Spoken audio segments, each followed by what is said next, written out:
사랑과 은혜가 충만하신 아버지 하나님께 감사 찬송을 드립니다. 오늘 이렇게 주님 앞에 예배 드릴 수 있도록 이 자리를 허락하시고 이 시간을 허락하심에 정말 감사를 드립니다. 또 오늘은 특별히 남작년의 찬양대가 이렇게 예배를 밝혀주는 시간을 보냈습니다. 주님, 이 시간 예배, 찬양과 모든 말씀, 그리고 우리가 드려지는 모든 예배가 주님 앞에 드려지기를 원하옵고 주님께 영광을 올려드립니다. 주님께서 홀로 영광 받으시기를 원합니다. 이 시간 이 부족한 입술을 이 자리에 세우셨습니다. 주님, 오직 주님께서 주장하셔서 이들에게 필요한 말씀으로 함께 할 수 있도록 주님께서 이끌어 주시고 시작하는 시간입니다. 악한 마귀 틈타지 않도록 모든 것 주님께 맡겨드립니다. 이 모든 말씀 예수님의 이름으로 기도드립니다. 아멘.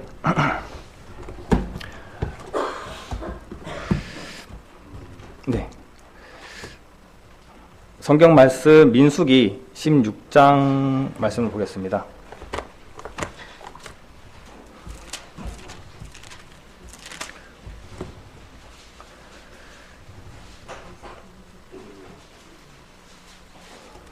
오늘은 레위 사람들에 관해서 살펴보려고 하는데요. 오늘 그 민수기 16장의 말씀은 고라 사건에 관한 이야기입니다. 가장 우리가 그 전에 많은 말씀들을 듣고 배운 바로는 이제 권위에 대한 도전에 대해서 큰 메시지로 받아들였었는데, 오늘은 레위 사람들에 관해서 살펴보기 위해서 줄거리를 쭉 나가고 그 중점을 레위 사람들로 맞추려고 합니다. 고라와 다단과 아비람, 그들이 어떻게 해서 이러한 반란을 일으키게 됐는지 그들의 배경들을 살펴보고자 합니다. 자, 성경 말씀 16장 1절로 2절 말씀을 보겠습니다. 다 같이 읽겠습니다.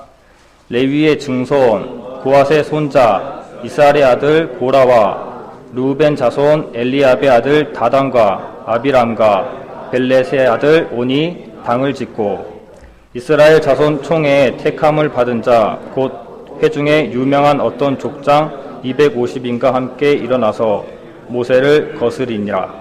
네. 오늘은 좀 뭔가 좀 분위기가 딴 때보다 좀 달랐던 것 같아요. 확실히 뭔가 찬양대가 뭔가 특별한 발표도 있었고 또 뭐 새로운 사람들도 보이고 또 결혼을 한다시고 좀 오랜만에 또 이 자리에 섰거든요. 여러 핑계로 목사님께서 4월달에는 되겠냐? 4월달에는 되겠냐? 안 되겠습니다. 자꾸 미루다가 이렇게 또 말씀의 기회를 받았는데요. 항상 주고자 하는 메시지가 있을 때에는 빨리 가서 이 메시지를 드리고 싶다라는 생각들이 가득 차 있어요. 그런데 딱 그 당일이 되면은 속에서도 반응을 하는 것 같아요.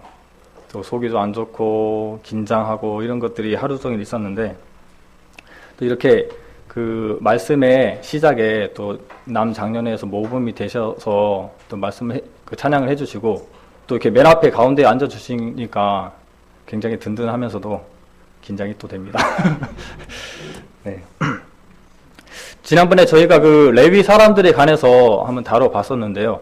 레위 사람들의 특별한 일, 우리가 그 11조에 관해서 다루다가 레위 사람들의 일을 다뤘었는데, 레위 사람들은 기업이 없었죠. 그들의 기업을 따로 받은 것이 아니라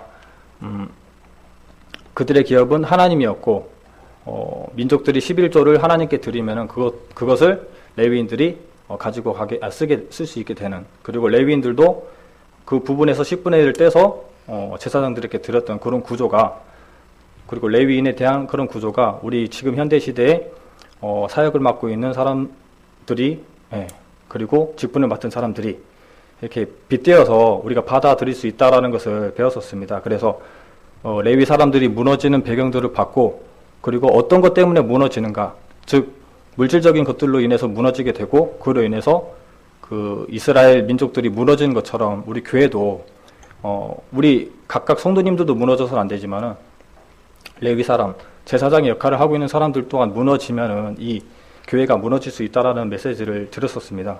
그래서 민수기를 공부하다가 민수기의 내용들을 스토리들을 진행을 할까 했는데, 레위 사람들에 관해서 굉장히 궁금증이 들어서 레위 사람들이라는 두꺼운 책을 한 권 사서 이제 봤더니 이제 고라 사건에 관해서 이렇게 이야기가 나오는 것을 봤습니다. 또 최근 저희 학생회에서 이 민수기, 신명기 부분을 다루고 있거든요. 그러면서 서로 배운 것들을 공유하면서 느낀 내용인데요. 자, 성경에는 그 지금 16장 1절, 2절을 봤지만 성경에는 뭔가 특별한 특징이 있습니다. 특별한 특성이 있는데 뭐 100% 절대적이다라고는 얘기할 수 없지만 이 특성들이 반영이 된 것을 봅니다. 어떤 것이냐면은 우리가 처음 16장 1절, 2절로 보면은 레위의 증손 고핫의 손자 이스라엘의 아들 고라라는 이름이 먼저 나오잖아요. 누구의 이름이 먼저 쓰여졌느냐는 어떻게 보면 이 사건의 주역이 누구인가를 추측을 하고 읽을 수 있다라는 겁니다. 그리고 굳이 대부분의 말씀 속에는 인물을 얘기할 때는 이제 동명이인이 있을 수도 있게 하기 때문에 누구의 아들 누구의 아들 누구라고만 얘기를 하는데 여기서는 아버지의 이름과 할아버지의 이름과 증조 할아버지의 이름을 다 쓰고 있어요. 누구의 자손인가를 얘기를 하기 위해서 그렇게 얘기를 하고 있는 것 같은데, 마찬가지로 다단과 아비람도 누구의 자손인지, 루벤의 자손이라는 것을 이렇게 명확하게 얘기를 하고 있습니다. 이렇게 적은 것들은 다 이유가 있겠죠. 그런 부분에 대해서 우리가 찾아볼 필요가 있는 것 같습니다. 자, 성경에 보면은 모세와 아론이라는 말이 있어요. 말이 당연히 있죠. 모세와 아론이라고 부르는데 우리는 당연히 모세와 아론이라고 읽는데 어떻게 보면 성경에서는 형된 사람이나 장자나 이런 사람을 먼저 앞세워서 얘기를 합니다. 하지만 모세와 아론이라는 말들을 많이 찾아볼 수 있어요. 그리고 아론과 모세라는 말을 쉽게 찾아볼 수는 없지만 있긴 있습니다. 그래서 왜 이렇게 구분을 해 놓았냐, 저자가 쓰다가 잘못한 것이냐, 아니면 생각나는 사람 먼저 적은 것이냐, 그렇지 않겠죠. 성경은 좀 완벽하다는 전제하에 그렇게 쉽게 이름의 순서를 적진 않았을 겁니다.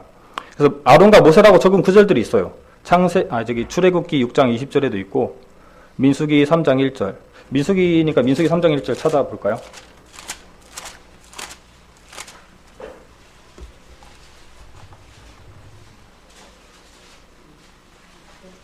민수기 3장 1절입니다.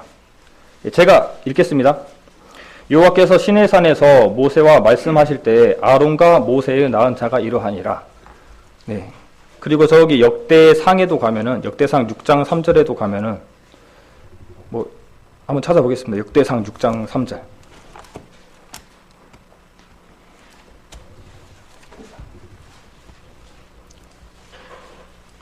617페이지입니다. 네, 제가 읽어보겠습니다. 6장 3절입니다. 아므람의 자녀는 아론과 모세와 미리암이요. 이렇게 되어 있죠. 이 두 개의 공통점이 있죠. 바로 족보라는 거예요. 족보를 언급할 때는 이름을 순서대로 잘 얘기를 합니다. 하지만 족보가 아니라 그 사건의 주된 사람이나 주역이나 좀 주된 인물이라면은 이 사람을 먼저 앞에 적는 것들이 성경의 어떻게 언어적인 특성이거든요. 근데 모세와 아론도 있지만은 이제 저희가 장자권이 바뀐 야곱과 에서를 얘기할 수 있어요. 근데 야곱과 에서도 마찬가지로 에서와 야곱이라고 적힌 구절이 있습니다. 창세기 35장 28절에도 보면은 그들이 뭐 족보나 죽음에 관해서 이야기가 나올 때에 에서와 야곱이라는 형제의 순서대로 적게 되는 구절이 있습니다. 이들과 비슷한 또 사람을 찾아본다면은 그 에브라임과 므낫세, 그렇죠. 므낫세가 형인데도 불구하고 므낫세와 에브라임을 두고 야곱에게 축복을 하려 할 때 우스를 들어서 차자에게, 그리고 자수를 들어서 장자에게 축복을 하려고 하니까 요셉이 이러면 안 됩니다라고 했더니 괜찮다라고 하면서 똑같이 많은 복을 주겠지만 큰 자가 더 작은 자가 되고 그런 말씀이 나오게 됩니다. 그래서 그 이후의 글들을 보면 대부분이 므낫세와 에브라임이 아니라 에브라임과 므낫세라고 적히게 됩니다. 왜냐하면 장자권이 그 축복으로 인해서 바뀌었기 때문에 그렇게 적혀 있습니다. 그렇다면은 6장 1절에 고라가 먼저 쓰인 것을 보면은 당연히 우리가 고라가 이 반역의 주역이라는 것을 추측을 해볼 수 있겠죠. 그래서 이제 이 언어적인 그 성경의 특성을 얘기한 것은 이따가도 여러 말씀들 속에서 언급이 될 거예요. 먼저는 이 민수기 16장으로 돌아가서 민수기의 말씀을 스토리를 진행해 보겠습니다. 왜 그들이 반역했느냐? 16장 10절입니다. 16장 10절에 보면 하나님이 너와 내 모든 형제 레위 자손으로 너와 함께 가까이 오게 하신 것은 작은 일이 아니오늘 너희가 오히려 제사장 직분을 구하느냐. 그렇죠. 이 고라라고 하는 인물은 고핫 자손이고 레위의 증손이에요. 그렇게 레위의 가문이죠. 그렇기 때문에 이 레위의 일을 하게 돼요. 하지만 레위인 중에서도 아론의 계열만 이 제사장의 일을 하게 됐잖아요. 그래서 이 고핫 자손 중에 고라는 그 아론에게 대항을 한 겁니다. 제사장의 직분을 어떻게 바라본 거죠. 그리고 13절에 보면 이게 루벤 지파에 있는 사람들이 하는 얘기입니다. 모세에게 하는 얘기인데요. 내가 우리를 젖과 꿀이 흐르는 땅에서 이끌어내어 광야에서 죽이려 함이 어찌 작은 일이 아니기에 오히려 스스로 우리의 왕이 되려 하느냐. 이것은 이제 지계에 대한 반역이죠.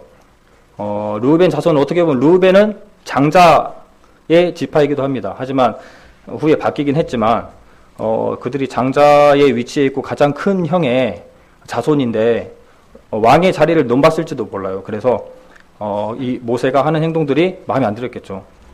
모세에게 대적하는.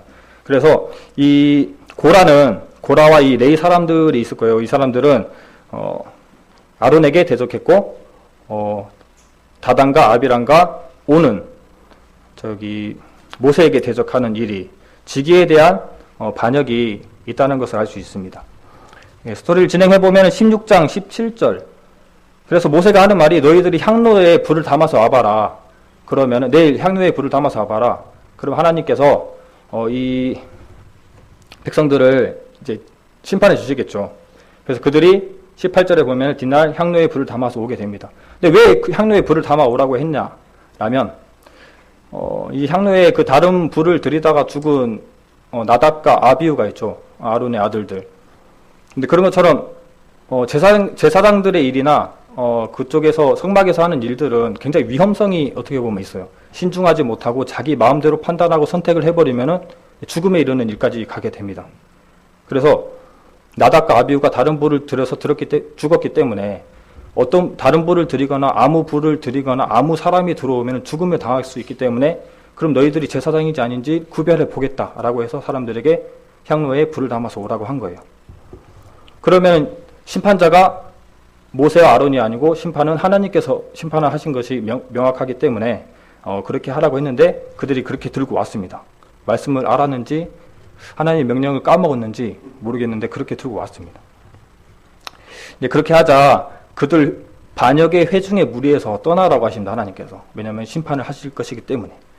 그때 이제 모세가 하는 말이 29절 30절 말씀입니다. 예, 읽어보겠습니다. 곧 이 사람들의 죽음이 모든 사람과 일반이요 그들의 당하는 벌이 모든 사람의 당하는 벌과 일반이면 여호와께서 나를 보내심이 아니하니와 만일 여호와께서 새 일을 행하사 땅으로 입을 열어 이 사람들과 그들의 모든 소속을 삼켜 산채로 음부에 빠지게 하시면 이 사람들이 과연 여호와를 멸시한 것인 줄을 너희가 알리라. 모세가 이 반역의 무리에게 하는 얘기예요. 너희들이 평범하게 죽으면은 그리고 평범한 벌을 당하면은 이것은 하나님이 나를 택한 것이 아니다. 하지만 이 사람들이 특별한 죽음, 땅이 입을 벌려서 이 사람들을 죽이게 되면은 너희들이 하나님을 멸시한 것을 줄을 알아라. 말이 끝난과 동시에 31절입니다. 이 모든 말을 마치는 동시에 그들의 밑에 땅이 갈라지니라. 32절에 땅이 그 입을 열어 그들과 그 가족과 고라에게 속한 모든 사람과 그 물건을 삼키매 라고 되어 있습니다.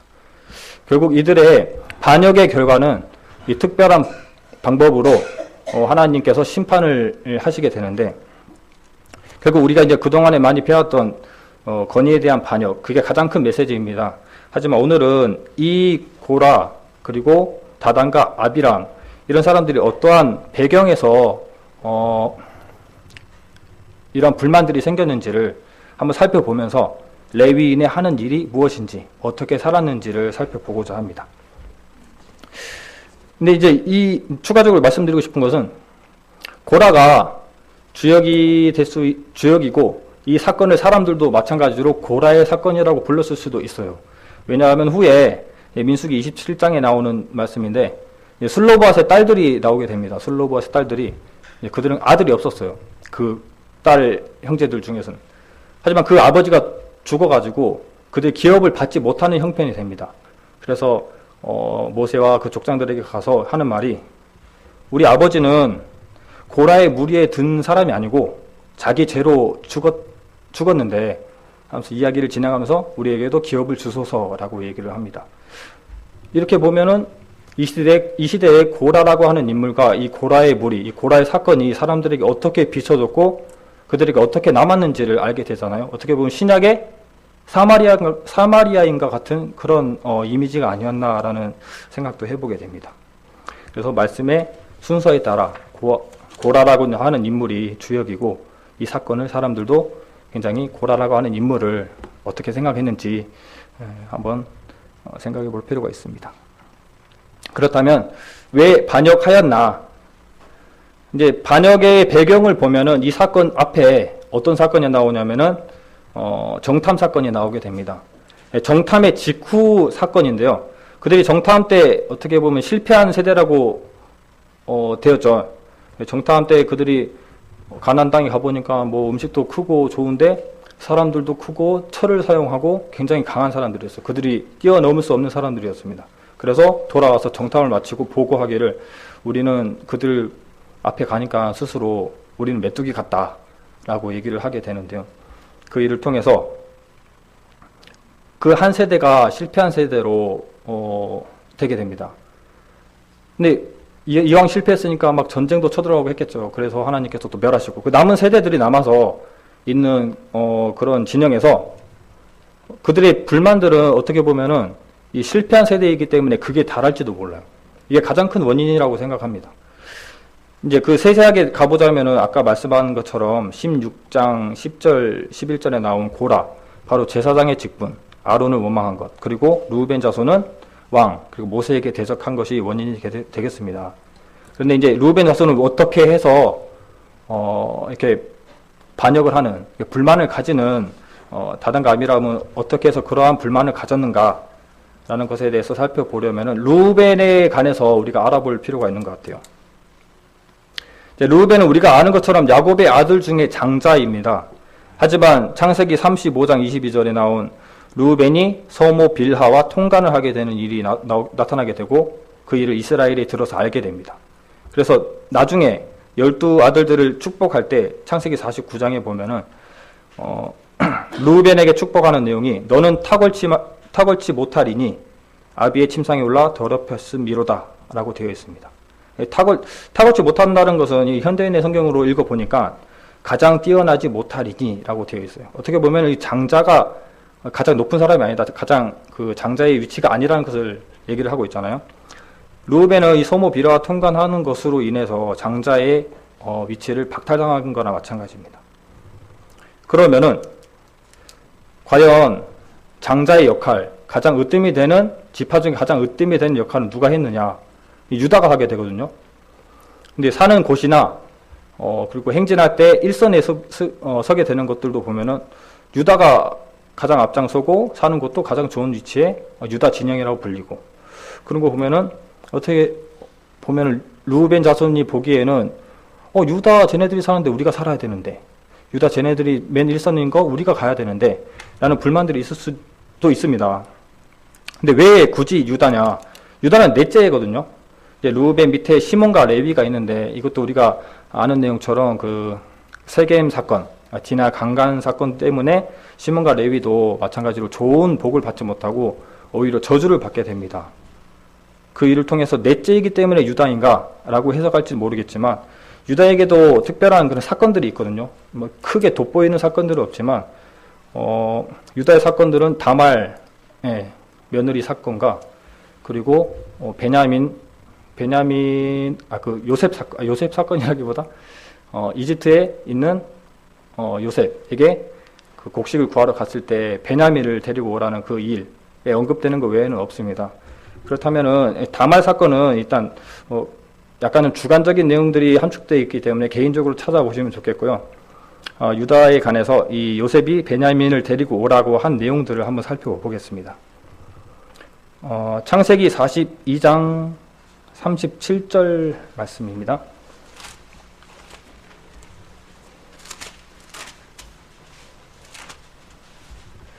네, 이것은 이제 르우벤이 하는 얘기인데요. 먼저 그 전에 스토리를 얘기하자면은 애굽에 요셉이 이제 자리를 잡고 있었죠. 그리고 기근이 시작되자 사람들이 요셉에게 곡식을 구하러 가게 됩니다. 그때 이제 요셉을 버렸던 그 형제들이 찾아오게 되는데 그것을 보고 요셉이 어떠한 좀 다양한 방법으로 좀 시험을 해보기도 하고 또 눈물을 참기도 하는 내용들이 나오는데요. 르우벤이 있다는 걸 다 알았어요. 그래서 르우벤을 데리고 오라고 합니다. 그래서 시몬을 어떻게 보면 담보로 삼고 르우벤을 데리러 곡식을 가지고 오게 되는데 르우벤이 아버지를 설득하는 내용입니다. 37절 말씀. 르우벤이 아베에게 고하여 가로되 내가 그를 아버지께로 데리고 오지 아니하거든 나의 두 아들을 죽이소서 그를 내 손에 맡기소서 내가 그를 아버지께로 데리고 돌아오리이다. 아버지는 요셉이라는 아들을 잃었기 때문에 형제들을 믿지 못하는 그런 좀 불안한 마음이 있었습니다. 그래서 다 늙었는데 또 베냐민까지 잃으면은 얼마나 슬픈 나날을 살겠습니까? 그래서 썩 흔쾌히 이렇게 허락하지 않고 르우벤이 한 말에는 허락을 하지 않게 되는 거죠. 그리고 기근이 심해지고 가져온 곡식도 다 먹었을 때 그때 이제 유다가 등장하는 거예요. 유다가 9절에 나오게 됩니다. 43장 9절입니다. 내가 그의 몸을 담보하오리니 아버지께서 내 손에 그를 물으소서 내가 만일 그를 아버지께 데려다가 아버지 앞에 두지 아니하면 내가 영원히 죄를 지리이다. 르우벤과 유다의 다른 점입니다. 르우벤은 자기 자식들을 담보 삼았다면은 유다는 자기 자신을 담보 삼았습니다. 그래서 어떻게 보면 유다의 후손으로 오는 유다의 라인으로 오는 예수 그리스도를 얘기를 할 수도 있겠죠. 희생의 모습이 있기 때문에. 근데 이것은 요셉 앞에 가서도 그대로 실천을 하게 되는데요. 44장 33절입니다. 요셉이 또 약간 좀 그 머리를 굴려가지고 베냐민을 두고 가게끔 하니까 이 유다가 청컨대 주의 종으로 아이를 대신하여 있어서 주의 종이 되게 하시고 아이는 형제와 함께 도로 올려 보내소서. 실제로 실천을 합니다. 자기를 남겨 보내고 베냐민을 이렇게 보내주라고. 근데 이 일 이후로 어떻게 보면은 유다가 복을 받게 된 건 아닐까라는 생각을 해볼 수 있는 것이 43장에 아까 아버지에게 그런 발언을 했을 때 44장 14절에 보면은 이들을 부르는 명칭이 다르게 돼요. 44장 14절에 유다와 그 형제들이 요셉의 집에 이르니 요셉이 오히려 그곳에 있는지라 그 앞 땅에 엎드리니. 그렇죠. 원래는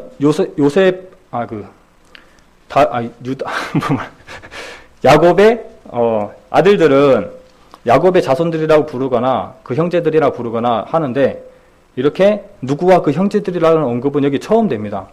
유다가 뭐 이렇게 주역이기 때문에 이렇게 언급도 했겠지만 나중에 마태복음에도 보면은 유다와 그의 형제들이라고 나와 있습니다. 그런 것을 보면은 언어적 특성상 유다가 그 형제들의 주된 인물이라는 것을 우리가 알 수 있겠죠. 그 발언을 통해서 유다와 그 형제들이라는 것으로 바뀌었다는 것을 우리가 인지를 할 수 있어요. 그리고 후에 보면은 이 말씀대로 유다는 야곱에게 가장 큰 복을 받게 됩니다. 굉장히 길고 좋고 좋은 복을 받게 되는데 그로 인해서 유다는 일선에 서게 되고 가장 좋은 위치 동쪽에서 살게 되거든요. 뭐 좋은 위치라기보다 먼저 되는 위치라고 할까요? 이제 그렇게 살게 되는데 이따가 좀 이 부분도 설명을 할 것이고요. 이제 이 일을 통해서 유다가 가장 큰 축복을 받았기 때문에 이제 유다 지파가 더 앞선다. 르우벤 지파보다. 이 얘기를 드리고 싶어서 르우벤 지파가 가지는 불만은 이제 장자권에 대한 것들이고 왕에 대한 그 직위에 대한 불만인데 왜 유다인가에 관해서 말씀을 드렸습니다. 자, 그렇다면 고라는 어떠한 불만이 어떻게 생겼을까라는 것을 살펴볼 필요가 있는데요. 적어놨어요. 미리. 내가 이 말씀하다 가서 적으면은 왠지 조용하고 분위기도 이상할 것 같고 그래서 또 글씨가 잘 써질까 궁금하기도 하고 해서 미리 적어놨거든요. 레위에게는 세 아들이 있었습니다. 게르손과 고핫과 부라리가 있었어요. 그리고 이제 다른 사람들은 배제하고 고핫 사람들을 본다면은 고핫에게는 아므람, 이스알, 헤브론, 우시엘 이 네 사람이 있었습니다. 주요 인물들만 적어보자면은 이 아므람의 후손 중에 아론과 모세, 미리암이 있고 이 아론의 후손은 나답, 아비우, 엘르아살, 이다말이 있습니다. 이 아론의 계열이 제사장이 되는 것이죠. 그리고 이스알, 옆에 이제 아므람 옆에 이스라엘 밑에 고라가 나오게 되는 거고요. 이제 주요 인물들만 적자면은 우시엘에게서 엘리사반이 나오게 됩니다. 근데 같은 고핫 자손인데 누구는 제사장의 일을 하고 누구는 단순히 레위 일을 하고 그런 불만이 생길 수도 있겠죠. 동시에 또 불만이 작용할 수 있는 부분은 민수기 3장 30절입니다.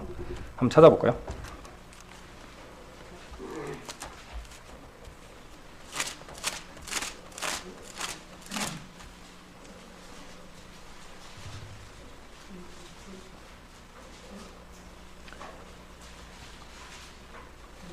민수기 3장 30절 제가 읽어보겠습니다. 우시엘의 아들 엘리사반은 고핫 사람의 가족과 종족의 족장이 될 것이며, 네, 고핫 사람의 족장이라고 하면은 어떻게 제사장은 그래도 하나님이 임명해 주셨기 때문에 레위 사람 그 밑에 고핫 자손 중에서 족장은 어떻게 보면은 고라가 해야지 맞을 수도 있겠죠.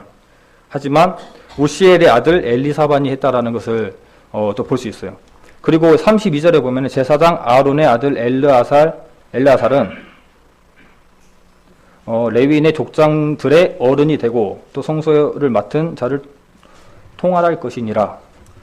어차피 이것은 제사장의 라인이기 때문에 넘볼 수 없는 것이지만 레위인의 족장도 안 되고 고핫 자손의 족장도 되지 못한 고라는 어떻게 보면 불만이 있을 수도 있는 구조예요. 그렇죠.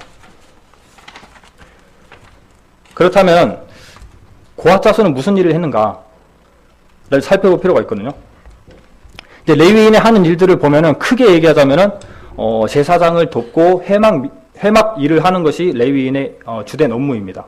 그리고 이제 두 번째로 얘기하자면은 회막에 있는 기구들을 모두 맡아서 관리하고 또 보존하고 그리고 잘 때는 방범도 하고 그 사람들이 그 성막으로 오지 못하게 방범도 하고 그리고 진영을 옮길 때 운반을 하는 일을 하게 되거든요. 이것들이 바로 레위인들이 하는 일이에요. 그렇다면은 그들이 운반할 때 어떤 것들을 관리하고 운반했는지를 살펴볼 필요가 있는데 민수기 4장입니다. 이것은 읽으면 굉장히 오래 걸릴 것 같고 간단히 말해서 민수기 4장 1절로 20절까지는 고핫 자손에 관해서 나와 있습니다. 이 성경의 주제의 말씀이 나와 있죠. 고핫 자손의 임무. 그리고 21절부터 보면은 게르손 자손의 임무. 그리고 29절에서 보면은 무라리 자손의 임무. 임무로 따지면 그 절수의 길이가 고핫 자손이 가장 긴 걸 볼 수 있죠. 그리고 좀 특별한 점이 있죠. 분명 게르손 자손이 장자인데도 불구하고 고핫 자손을 먼저 설명했다는 거예요. 그만큼 고핫 자손은 특별하고 다른 일을 했다는 겁니다. 무슨 일을 했느냐? 고핫 자손은 성막에 있어서 가장 중요한 부분들을 운반하는 일을 했습니다. 성물과 지성물들. 그리고 게르손 자손들은 성막 덮개, 휘장, 문장, 천막 이런 것들을 운반하게 됐고요. 그 무라리 자손은 무거운 널판, 기둥, 받침, 말뚝 이런 것들을 운반하게 했습니다. 어떻게 보면 고핫 자손이 가장 하는 일도 좀 간지가 난다고 해야 되나? 좀 하는 일도 좀 중대한 일이기도 하기 때문에 어떻게 보면은 좀 자부심이 있었다라고 할 수 있거든요. 그리고 게르손 자손이나 무라리 자손은 옮겨야 될 것들이 너무 무거워요. 그렇죠. 그래서 불만이 있을 수 있습니다. 하지만 염려할 필요가 없는 것이 나중에 그 감독된 자들이 그 7장 3절에서 9절 보면 감독된 자들이 예물을 드리게 되는데 수레 6과 소 12마리를 주게 됩니다.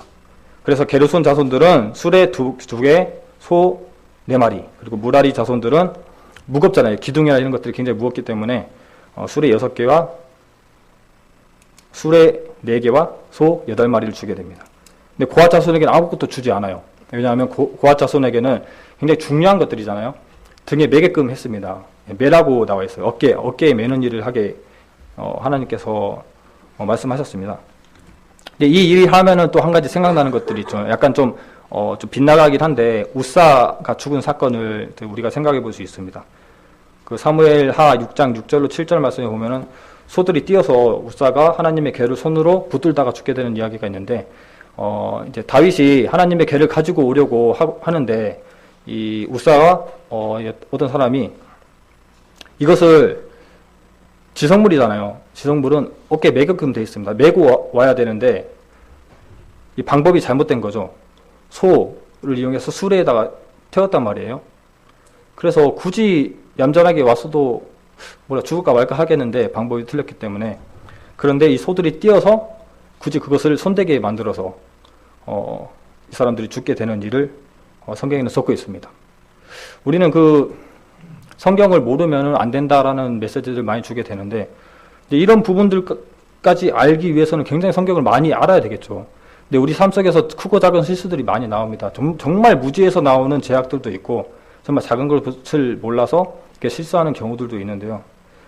어떻게 보면은 수레가 더 안전하다라고 생각했을지도 모릅니다. 지금 생각하면 트럭 같은 거잖아요. 지금 옮기라고 하면 트럭으로 옮기지 이런 게 있으면 어떻게 사람이 메고 가겠습니까? 트럭으로 옮기면 훨씬 더 안전하고 쉽게 옮길 수 있는데 그때도 분명 다윗이 되면 수레가 더 발달됐을 수도 있어요. 그래서 우사랑 이 사람들이 수레에 실었는지도 모르겠지만 말씀을 몰라서 그랬는지 모르겠죠. 실수인지도 모르겠지만 그들이 기본적인 것들을 지키지 않았기 때문에 죽임을 당한 것들을 우리가 메시지로 받을 수 있는 겁니다. 그래서 우리 성경에 있는 그대로 정말 지켜야 될 것들은 지켜야 된다는 것이 굉장히 중요하고 교회 안에서도 정말 변질될 것 같은 이질적인 것들이 들어오면은 그게 굉장히 증폭돼서 교회를 어지럽히고 혼동시키는 경우들을 굉장히 많이 봐왔잖아요. 그러니까 마찬가지로 우리가 기본 질서와 교회에서 꼭 변질돼서 안 될 것들은 지켜야 되는 것들을 메시지로 주고 있는 것 같습니다. 다시 이제 레위인들로 돌아와서 이제 이들의 배치와 행진은 어땠는지 에 관해서 우리가 볼 필요가 있습니다. 그 전에 이제 한 가지 더 말씀드릴 것들은 레위인이 일하는 나이가 30에서 50세입니다. 원래 그 민족을 개수할 때 보면은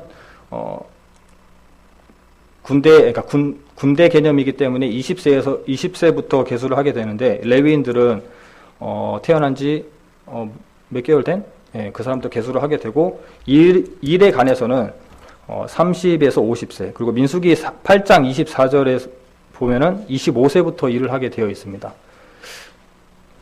이것은 굉장히 신중하고 신중성을 있어야 되고 성숙한 사람들이 해야 되는 일이기 때문에 왜냐하면은 실수하면은 죽음에도 이를 수 있는 일입니다. 그래서 전문성을 띠기 위해서 레위 자손을 따로 뺀 이유도 있고 그리고 그 전문성과 그 위험성 때문에 그 레위인들을 따로 이 일을 하게 되는데 25세가 있고 30세가 있는데요.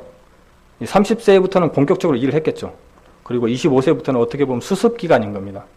그리고 50세가 넘으면은 그냥 탱자탱자 노는 게 아니고 이들의 업무를 도와주게 돼요. 어떻게 보면 지금 시대의 임금 피크제 같은 것들이죠. 앞서가는 거예요. 지금 임금 피크제가 젊을 때 좀 많이 받다가 정년까지 많이 받다가 끝나면은 퇴직하는 게 아니라 이제 급여를 줄여가지고 이제 신입사원들의 양성하는 그런 과정과 많이 비슷하죠, 라인이. 그래서 이러한 그 수습 기간과 또 위험성 때문에 이러한 구조들이 있다라는 것을 알고 가시면 좋겠습니다. 그렇다면은 이들의 배치와 행진은 어떠한가? 지금 말씀드리는 것은 고라 사건과 연관이 있기 때문에 말씀을 드리는 겁니다. 괜히 그 한쪽으로 빠져가지고 레위만 설명하고 끝나는 것이 아니라 이 사건을 알아야 그들이 어떠한 불만이 어떠한 구조로 나왔는가를 알 수 있기 때문에 말씀드리는 건데요. 근데 이렇게 하나님께서 정해주는 것은 굉장히 중요한 것 같아요. 왜냐하면은 신앙생활을 하다가도 교회 안에서 여러 가지 일들이 있는데 고민되는 것들이 너무 많더라고요. 특히 순서. 이제 뭐 간단한 걸로 얘기해서 밴드에 이제 그 소식을 올려야 되는데 누구의 이름을 먼저 적어야 되느냐. 그죠? 분명 구원받은 지도 꽤 됐고 교회 생활 많이 하셨는데 앞에는 막 그 초신자들 먼저 적다가 뒤에 그 사람들 적으면은 왠지 이걸로 상처받지 않을까. 그래서 앞에 적기도 하고 아니면 나이 순대로 적기도 하고 나이 순을 모르면은 그냥 가나다 순으로 적기도 합니다. 그래야지 불만이 없겠죠. 그리고 정말 또 애매한 것 중에 하나가 지금도 아직은 풀지는 못했지만 전체 구역 예배 때 간식을 줄 때 이게 목사님께 먼저 가야 되는지 할머니들에게 먼저 가야 되는지 아니 나이 많으신 장로님들에게 먼저 가야 되는지 이게 접시를 들고 먼저 첫 번째로 들어가면 고민이 좀 되더라고요. 어떻게 보면 영적인 레위인의 위치 목사님께 먼저 가야 되나? 하다가도 어른들이 옆에 계신데 어른들이 나야 되나? 그런 고민들이 좀 되기도 합니다. 그래서 뭔가 그런 좀 크고 작은 일들, 특히 이 12지파 개념에서는 누가 먼저 가냐, 누가 어디 사냐, 이런 것들로 어떻게 보면 혼란의 여지가 있거든요, 충분히. 그래서 하나님께서 이걸 크고 작은 일들을 다 정해주세요. 누구는 어디 살아라, 누구는 어디 살아라, 누구는 뭐 몇 미터 안에 이렇게 어떻게 살아라, 뭘 지키면서 살아라. 그리고 걸을 때는, 행진할 때는 뭐가 앞에 가고, 그리고 어떤 지파가 먼저 가고, 그 뒤에는 뭐가 가고, 전부 다 일일이 다 얘기해주게 됩니다. 그래야지 불만이 없고 싸움이 없겠죠. 그래서 적어놨습니다. 여기 이쪽 사는 건데요. 이제 성막을 중심으로 해서 주변에는 레위 사람들이 살게 됩니다. 오른쪽에는 레위 사람 중에 제사장, 그리고 모세가 살게 되고, 남쪽에는 고핫 자손, 그리고 서쪽에는 게르손 자손, 북쪽에는 무라리 자손, 이렇게 살게 되는데, 이제 그 이스라엘 사람들도 사는 곳을 정해놨습니다. 이제 동쪽은 유다 진영에서 유다 진영에 이사갈 스물론, 남쪽에는 루벤 진영에서 루벤, 시몬, 갓, 서쪽, 북쪽 이렇게 살게 되는데요. 사는 곳까지 정해주고 걷는 것까지 정해주신 이유도 다 있겠죠. 하지만 우리가 이 배치를 보면은 어느 정도 이제 감이 올 거예요.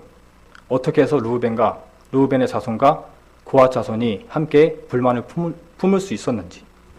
그렇죠. 고핫 자손이 남쪽에 살았거든요. 어떻게 보면 동쪽에 좀 큰 의미가 있습니다. 그래서 성막의 입구도 동쪽에 있잖아요. 그래서 성막 동쪽에는 제사장들이 먼저 살았고, 그 다음 남쪽입니다. 남쪽에는 고핫 자손, 그 다음 중요한 성물을 관리하고, 성물들을 운반하는 고핫 자손이 남쪽에 살았는데, 남쪽까지만 언급을 해도 남쪽에 고핫 자손과 루벤이 같은 동네에 살았다는 것을 우리가 알 수 있어요. 그래서 그들의 불만의 이유가 실패한 1세대 정탐 사건 직후, 그리고 고라의 불만은 족장되지 못한 것, 그리고 제사장이 되지 못한 것, 그리고 다단과 아비람의 불만이라고 하면은 장자이지만 박탈당한 것, 그리고 선봉되지 못하고 동쪽이 아닌 것, 그리고 이런 것들이 충분히 드러나서 반역을 일으킬 수 있었던 것은 고라와 그리고 다단과 아비람은 같은 방향에서 같은 마을에서 살았다. 그렇다면 그들이 어떠한 이야기를 나누면서 살았는지 우리가 추측이 되겠죠. 매일 수군거리면서 서로의 마음을 공감하면서 위로하면서 그러면서 반역으로 키워나가는 겁니다. 어떻게 보면은 같은 입장에 같은 동질감을 가진, 같은 불만을 가진 사람들은 말이 너무 잘 통해요. 그래서 수군수군 거리다 보면은 이 일이 분위기가 좋지 않고 모든 배경들이 잘 갖춰지면은 결국 반역을 하고 큰 소리를 내게 되는, 그리고 당을 지어서 무리를 일으키게 되는 일까지 이르게 됩니다. 그래서 오늘 주고 싶은 메시지가 그거예요. 수군수군거리기를 주의하자는 겁니다. 근데 우리가 사람들이 만나서 이야기하다 보면은 좋은 얘기 나누기 좀 힘들잖아요. 좋은 얘기 나누면 좋은데 남들 험담하거나 아쉬운 얘기들을 하면은 더 재밌고 더 시간도 잘 가는 것 같아요. 또 나 같은 경우에도 이야기를 해보면은 남을 칭찬하기보다 좀 험담이나 수근수근거리는 뒤에서 막 이렇게 험담하는 그런 경우들이 굉장히 많거든요. 그래서 이러한 일들이 굉장히 성경적으로 보면은 어떻게 보면 굉장히 큰 화를 입을 만한 배경이 될 수 있다는 것을 말씀드리고 싶었습니다.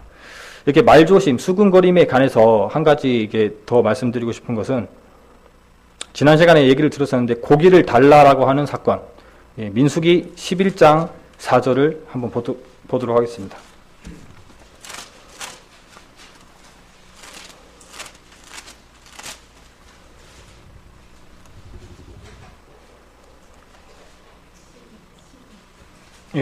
민수기 11장 4절입니다.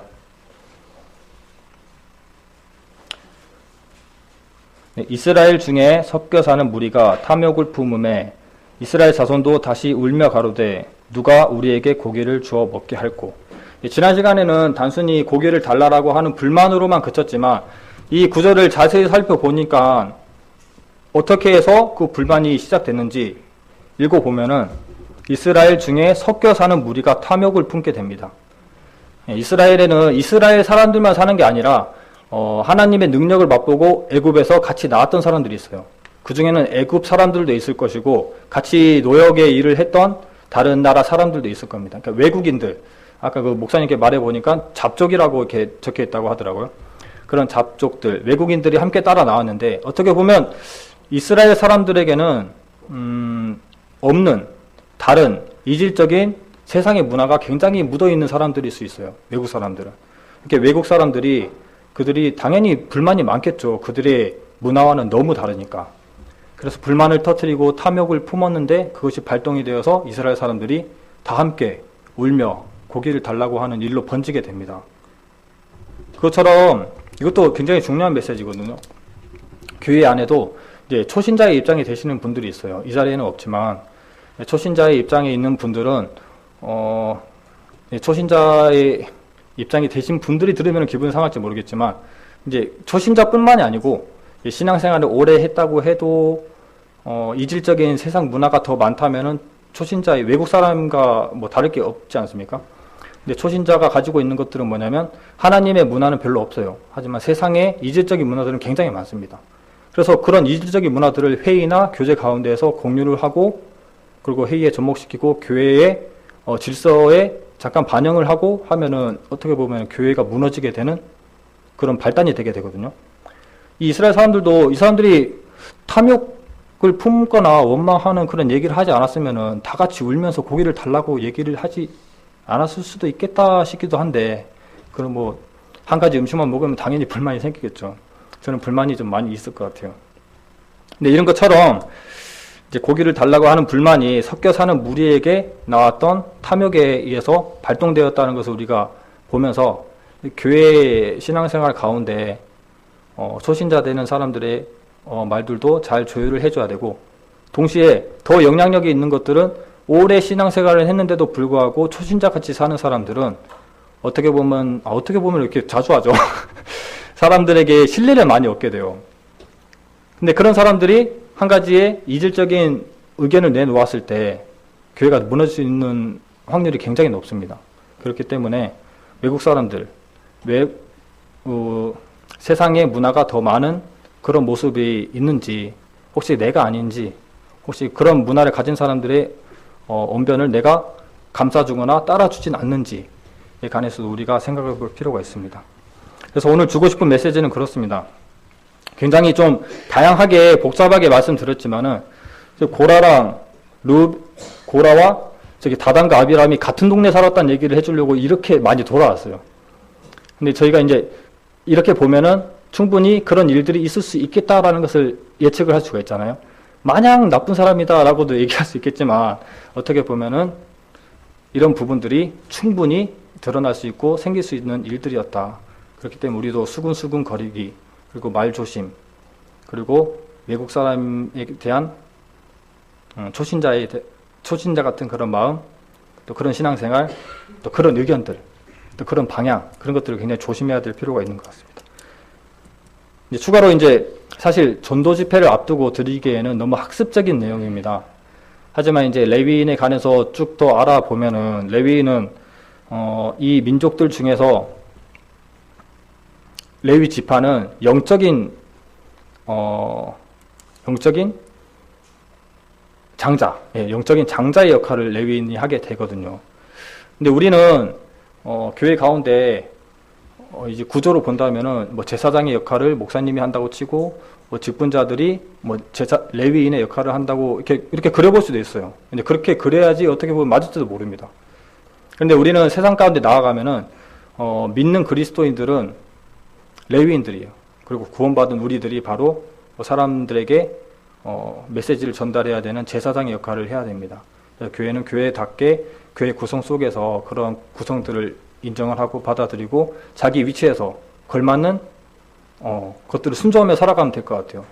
더 넘보거나 밀어내거나 하는 모습들은 옳지 않다라는 생각이 들면서 우리가 제사장의 위치에서 정말 세상의 복음을 잘 전하자라는 메시지도 추가로 드리고 싶습니다. 네, 기도하고 마치겠습니다. 사랑하는 주 여호와 하나님 아버지, 오늘 레위 사람들에 관해서 그리고 고라 사건에 관해서 다뤘습니다. 이 일을 통해서 우리가 이 말씀을 통해서 한 가지라도 얻어가서 우리 삶 속에 접목하여서 실천할 수 있도록 도와주시고 수근수근 거림과 말조심을 해야 된다라는 메시지를 남겼습니다. 우리가 삶 속에서 정말 좋은 얘기들만 하고 정말 좋은 사람들을 만나고 정말 사람들에게 좋은 영향력을 미칠 수 있는 그런 사람들로 성장시켜줄 수 있도록 주님께서 이끌어 주시길 원합니다. 이 시간 마치는 시간입니다. 돌아가는 발걸음까지 주님께서 인도해 주시길 원하고 이 모든 말씀은 예수님의 이름으로 기도드립니다.